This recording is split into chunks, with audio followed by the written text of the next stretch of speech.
What is up, guys? Welcome back to this episode of the Road to Redemption podcast. I'm, as always, your grateful host, Cam Williamson. I'm back with you today.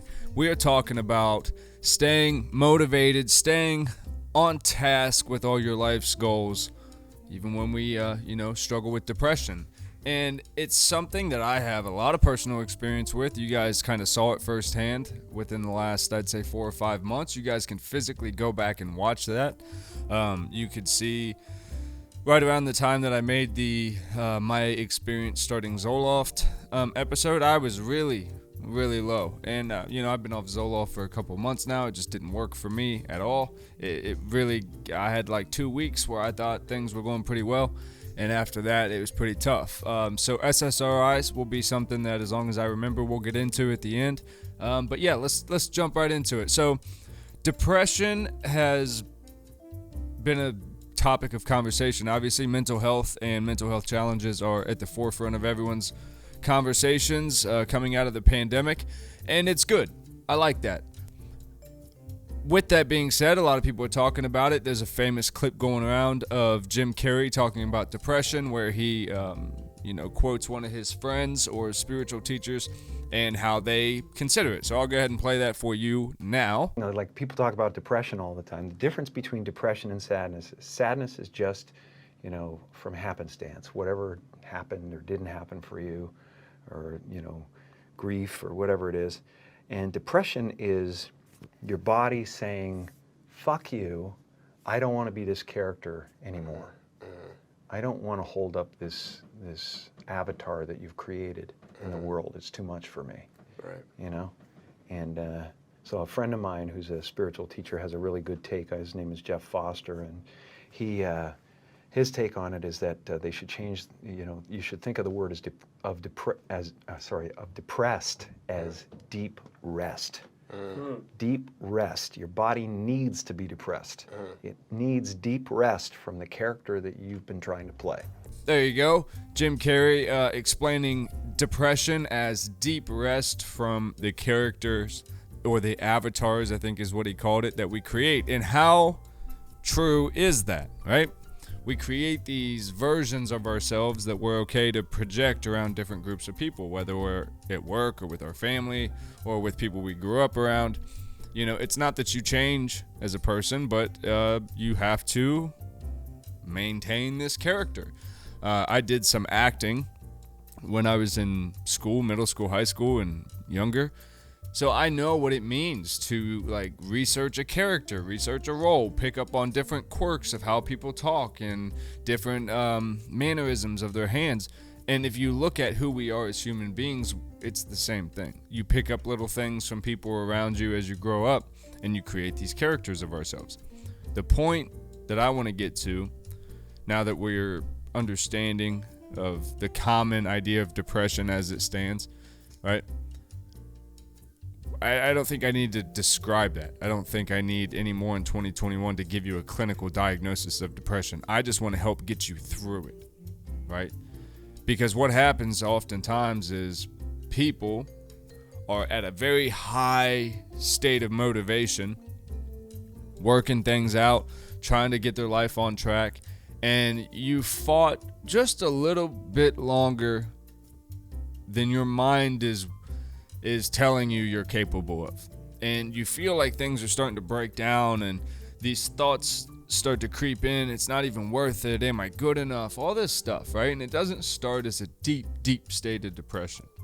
It just starts as these little nagging thoughts like, man, I just can't seem to get this going, or whatever it is. And then weeks go by and we lose quote unquote motivation, right? But really, we start to believe in lies. And this is the key of the message I want to give you today.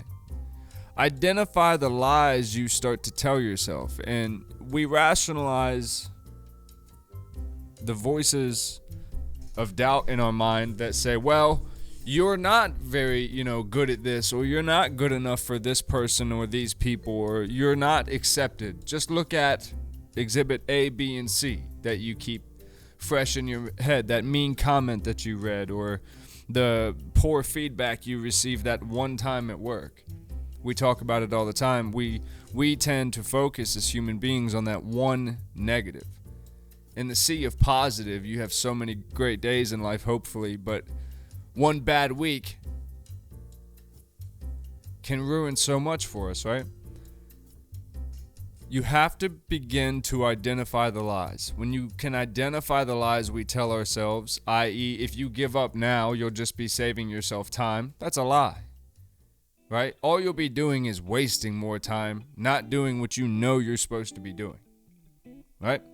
Now, I want to acknowledge in a deep depressive episode, taking physical acts of any kind is insanely challenging because in your mind, you can convince yourself that it's actually physically potentially dangerous for you to go and partake in whatever event it is. So like for me, right, when I'm in a deep depressive episode, I don't know what it is, but I have very weak legs. I don't want to get out of bed. It's hard for me to even really like walk around the house because I literally feel like I've got 20 pounds of just weight on me. So for me to try to get up and like go to the gym and actually put a workout in, my head starts to spin because I've told you guys before, I was a severe hypochondriac and I'm a man, so I have ego and I have the fear of embarrassment, and my thoughts would go from, if I get up out of bed right now and go put my running shoes on or go to the gym, right, I know how bad I feel, so I'm going to push myself too hard and then I'm going to fall out in front of everybody. And then it would be completely pointless, but if I just stay here in bed and recover, then I can go tomorrow, right? See how quickly you can rationalize that? And I didn't necessarily bring out the fact that I had these deep-seated fears in my life, but it was a way of rationalizing it to myself. As you guys listen to this, you probably go, Cam, that's crazy. Now, in hindsight, I can realize that's an extreme way to look at life. Very extreme on one side or the other. That this workout's going to be the best workout of my life or I'm going to fall out dead. But when we deal with things like anxiety, depression, bipolar disorder, that can be the way our minds operate sometimes. So when we learn to pinpoint these lies that we tell ourselves, and that's so important because you tell yourselves the lies you will believe. You know what you believe.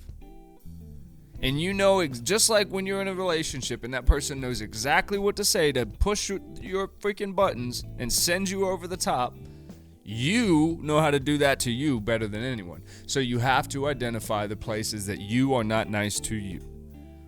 Where do you talk down to yourself? Where do you go, you're not strong enough to get through this? I remember when I was going through my real last go with drinking, like 5 years ago now. I remember that thing in my brain going, if you stop doing this, sure, you're going to save a bunch of money. Your family will be proud. These legal problems will, definitely figure themselves out. They're telling you that. But Cam, you're going to die. Like, your body is not strong enough to withstand this. And I remember I sat and I wrote a letter to my, at the time, only daughter.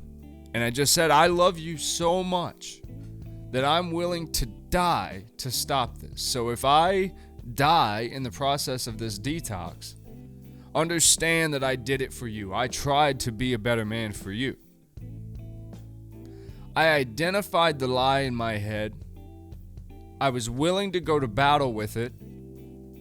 And I saw a goal on the other side, which was, if I can do this and you never have to read this letter, and in a month from now, I can rip this letter up, burn it, whatever, and only I know I wrote this. This will be a token for me going forward in the future that when I believe the lowest about myself and I rationalize it on every single level possible, that I'm telling myself the truth, that I need to keep doing these toxic things or continuing these toxic behaviors of not taking care of myself and all this stuff. I can go on Facebook to the many mental health pages I follow, and I can find rationale as to why I should take the day off. I can. It's there. Everything is there for you. You have to decide who you are, right? To go back to the beginning of this with Jim Carrey and creating our avatars, you're creating it every day, whether you like it or not. You're not going to turn this switch where you go, oh, I'm not creating this persona of myself anymore. I'm just going to be me. Well, then you're just going to be a follower of whatever is around you. You have to decide who you are. You have to decide.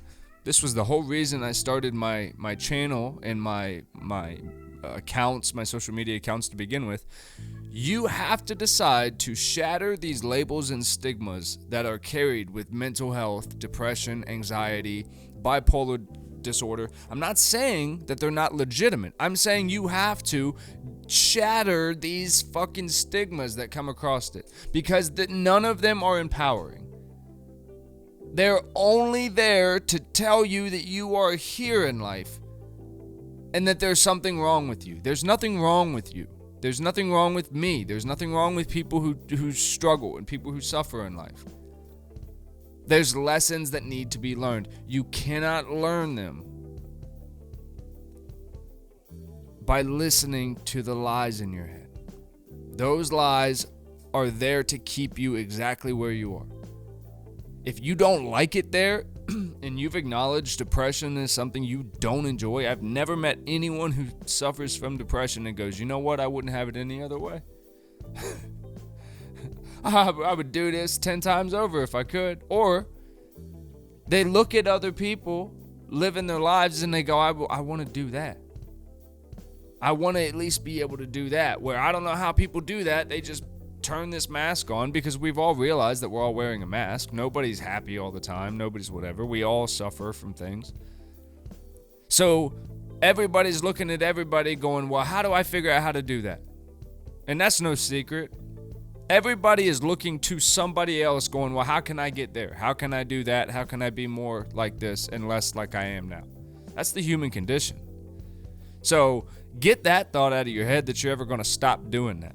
You can listen to, the most committed monks in the world. They'll tell you that even within the monasteries, the reason they stay there all the time is because they find themselves going, well, I can meditate longer than him, therefore I'm a better monk.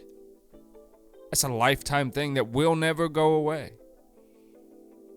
Competition, drive. The problem is, like Jim was saying in the beginning, a lot of us focus on the things that have been told to us and we've allowed to link up with our observation of our reality, i.e., you're not good enough because you're not willing to put in the work. Well, okay, if I look at every incidents of the past that people bring up in which that is true, and I give them no new example to learn from, and I just keep living in that same narrative in my head, giving more ammunition for those lies, well, I'm never going to be able to get out of this episode that I'm in. It's hard. It is hard. It's hard to out-talk yourself. Especially the older you get. The more time you have under your belt talking to yourself a certain way. I mean, I don't ever believe that it's impossible to change how you think and how you see the world, but it gets real tough, man. I'm almost 30 and I'll tell you, it's tough to put the brakes on a train that you have had in motion for 30 years. A way of thinking, a way of speaking to yourself, a way of presenting yourself. The need sometimes to feel like you're so rugged and bold and brash because inside you feel completely broken and vulnerable and in despair. I connect to it all. But I've learned to identify where I lie to myself and where I tell myself that I'm no good because I'm just listening to a message from somebody else in the past replay itself with my voice in my head. And I just don't choose to live there anymore. And with that has come great success for me. And you learn that all the most successful people in life say this. It's not about doing things when you feel like doing it. It's not about, having this one thought that triggers this magical moment that sets everything on fire for you. It's being able to sit in a moment of despair and go, what I want and what I see for my future is more important than this temporary moment of despair. And then choosing to not listen to any negative thoughts that come into your head after that. And that's a form of meditation in and of itself. You just choose to not attach to the thoughts you're having that are trying to change the reality in front of you. You have to stick to the reality you would like to see in your future. And that, my friends, is how we stay motivated through depression. I love you guys so much. I hope if you made it all the way through, you will go ahead and thumbs up the video. I hope you'll go ahead and subscribe so you can catch more. I've got a lot of things planned, a couple ideas floating around the old noodle here. I made some banger meals over the weekend. I was almost going to bring the Ready to Rise episodes back where I bring you guys into my kitchen and we cook together. So let me know if you guys would like to see that. Got some more comedy videos coming for you. And yeah, anything else you want to see, go ahead and drop it in the comments. Know how much I love you. Slam that subscribe button. I hate saying that, but it really helps. And guys, we're almost to 5,000, right? We're at 3,000 and some. To me, that's almost to 5,000. If you can help me get there, that'd be great. It's just a goal. There's no milestone with it. It's just cool. If we can get to 5,000 subscribers by Christmas, that would be dope. So there's a goal I'm setting for myself. And yeah, tell your friends. Mental health matters. We try to keep it real around here and talk about the things that people are actually feeling and not just the things that the headlines cover. There's a lot of shows for that. We don't want to be one of them. Love you.